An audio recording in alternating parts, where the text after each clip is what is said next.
From a 15-year-old sitting in his Florida bedroom, quietly holding the source code that kept the astronauts and the International Space Station breathing, to two teenagers with a cheap home computer who broke into a nuclear lab, dumped its secrets onto a U.S. Air Force system, and very nearly fooled two nations into starting a third world war. These are the kids who brought America to their knees in front of their computers. Case 1. Ehud Tenenbaum. In February 1998, in the town of Hod Hashar in Israel, an 18-year-old named Ehud Tenenbaum decided to see just how far into the American military he could reach from his bedroom, and the answer turned out to be terrifyingly far. To the small world of underground hackers, he was already a bit of a legend who went by the name The Analyzer, and he'd built his reputation not by just breaking into things himself, but by mentoring younger kids and teaching them how to do it too, which is exactly what made what happened next so much bigger than one teenager showing off. The timing could not possibly have been worse for the United States because this was the height of the standoff with Iraq over weapons inspections, and everyone in Washington was on edge waiting for something to go wrong. Tenenbaum found an unpatched flaw in a widely used type of server, slipped through it, and installed his own monitoring tools and Trojans across an astonishing sweep of networks belonging to NASA, the Pentagon, the U.S. Air Force, the U.S. Navy, MIT, and a handful of Ivy League universities, and he later claimed he had knowledge of roughly 400 Department of Defense systems. To make it even wilder, he was doing a lot of this while remotely guiding two teenagers over in California, handing them his tools and effectively running a coordinated hacking operation that stretched across two different continents. Inside the Pentagon, the reaction bordered on genuine panic.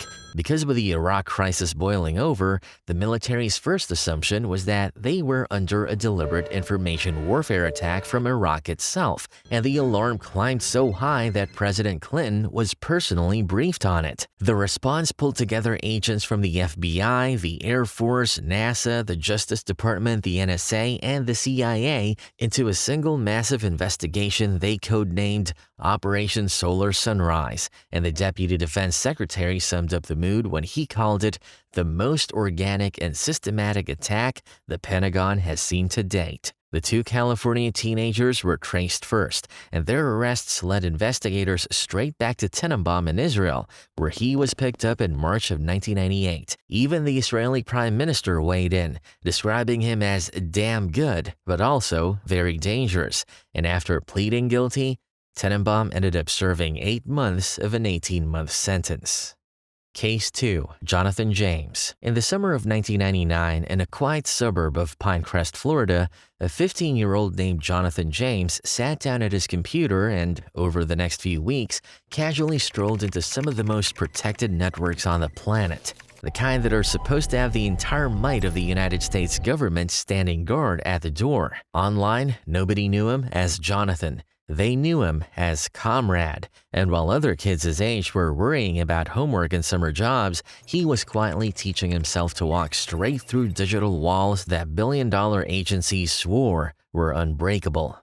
He started small, poking around Bell South in the Miami-Dade school system, but that was never going to be enough for him, and before long, he set his sights on the Defense Threat Reduction Agency, the branch of the Department of Defense whose entire job is to stop the world from being wiped out by nuclear, chemical, and biological weapons. On one of their servers in Virginia, he quietly installed a backdoor and planted a packet sniffer, which is basically a digital eavesdropper that reads every message flowing through a network, and with it, he scooped up more than 3,000 sensitive internal emails, along with at least 10 sets of military usernames and passwords. Then he did something that genuinely sounds like it belongs in a movie, wandering into NASA's Marshall Space Flight Center in Alabama, hopping across 13 different computers, and downloading around $1.7 million worth of software, including the source code that controlled the life support system on the International Space Station. The actual code, keeping the air breathable and the temperature livable for the astronauts orbiting the Earth. NASA panicked so badly that they pulled the plug and shut everything down for 3 whole weeks. On January 26, 2000, agents from the Department of Defense, NASA, and the local police showed up at his family home and arrested him. Still only 16 years old, and after pleading guilty and later violating his probation, he served 6 months in a federal facility, which quietly made him the first juvenile ever locked up for cybercrime in the history of the United States. Case 3. Richard Price and Matthew Bevan. In 1994, two people who had never actually met teamed up across Britain to spend 2 months waging war on the United States Air Force. One was Richard Price, a 16-year-old schoolboy from North London who called himself Datastream Cowboy. The other was Matthew Bevan, a 21-year-old from Cardiff, Wales who went by Coogee. Neither of them had any real training. Bevan was mostly doing it because he was convinced the American government was hiding proof of a UFO cover-up, and his weapon of choice was nothing more than a simple Amiga home computer. Over those 2 months, they broke into the Air Force's Rome laboratory in New York more than 150 times, and that 1 weak spot quietly opened the door to a much bigger world of military systems. They read secret intelligence messages, dug through sensitive wartime research, wandered into a NASA space center, and even knocked dozens of Air Force networks offline for days. Then came the moment that turned teenage mischief into something genuinely dangerous. Price broke into a nuclear research lab in Korea, copied everything inside it, and dumped all of that stolen nuclear data onto a US Air Force computer. Now, think about how that looks from the outside. If North Korea had spotted a Korean nuclear database suddenly appearing inside the American military, they might have assumed America was spying on them, and that is exactly the kind of misunderstanding that starts a war. The data turned out to be South Korean and harmless, but nobody knew that at the time, and an Air Force agent later said, these two had nearly started a third world war. What finally caught them was Price's own eagerness to fit in. The Air Force simply sent in an informant who pretended to be a fellow hacker, and Price, thrilled that someone admired his work, happily handed over his home phone number. That was all it took. Investigators traced the number to a house in North London, and in May 1994, police knocked on the door expecting a sophisticated spy ring, only to find a teenage schoolboy who reportedly curled up on the floor in tears. He led them to Bevan, though it actually took another 2 years to actually track Bevan down. And after all that, the punishment was almost laughable. Price was fined just £1,200. The case against Bevan was quietly dropped, and neither of them ever spent a single day facing charges in the United States. Case 4. Kane Gamble. In the summer of 2015, in the small English town of Colville in Leicestershire, a 15-year-old named Kane Gamble decided to take on the most powerful spy agencies in the world, and the truly incredible part is that he did it without ever writing a single line of hacking code. Online, he called himself Kraka, and he founded a little group called Crackers with Attitude. But his real weapon wasn't a computer virus or some clever program, it was his voice. Kane had worked out the easiest way past all that expensive security was simply to pick up the phone and talk his way in. Here's how it worked. He would call up a company like Verizon, calmly pretend to be one of their own employees, and sweet-talk the staff into handing over the private account details of the director of the CIA, John Brennan. Then he'd phone Brennan's email provider, pretend to be Brennan himself, ask them to reset the password, and just like that, he was reading the personal emails of the head of the CIA, along with his contacts, his calendar, and even his wife's iPad. And he didn't stop there. He pulled the same trick on America's top intelligence chief, James Clapper, and had his home phone calls secretly redirected to a pro-Palestinian campaign group. He got into the phone of the head of Homeland Security, listened to his voicemails, and hijacked the man's smart TV to flash up the message, "I own you." Then, using stolen login details from a senior FBI official, Kane walked straight into an FBI staff portal and leaked the names, phone numbers, and email addresses of around 20,000 FBI agents and 9,000 Justice Department employees. What he didn't seem to grasp was that taunting the entire American intelligence community from your bedroom tends to get their full attention.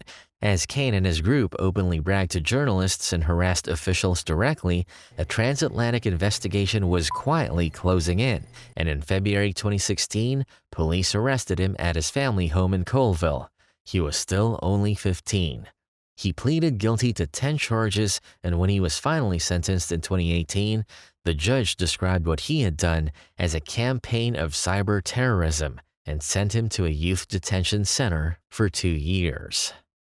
Case 5. Kevin Mitnick. In 1979 in Los Angeles, a 16-year-old named Kevin Mitnick talked his way into a university computer system just to prove that he could, and in doing so, he kicked off what would become the most famous hacking career in American history. What made Kevin so dangerous was never really the technology. Even as a kid, he had worked out that the weakest part of any security system isn't the computer, it's the human being sitting next to it. And he was a master at charming people into simply handing him the keys. That first break-in was almost laughably simple. He phoned the man who ran the university's system, confidently pretended to be one of the lead developers, and was politely given everything he asked for. Over the next several years, he only got bolder.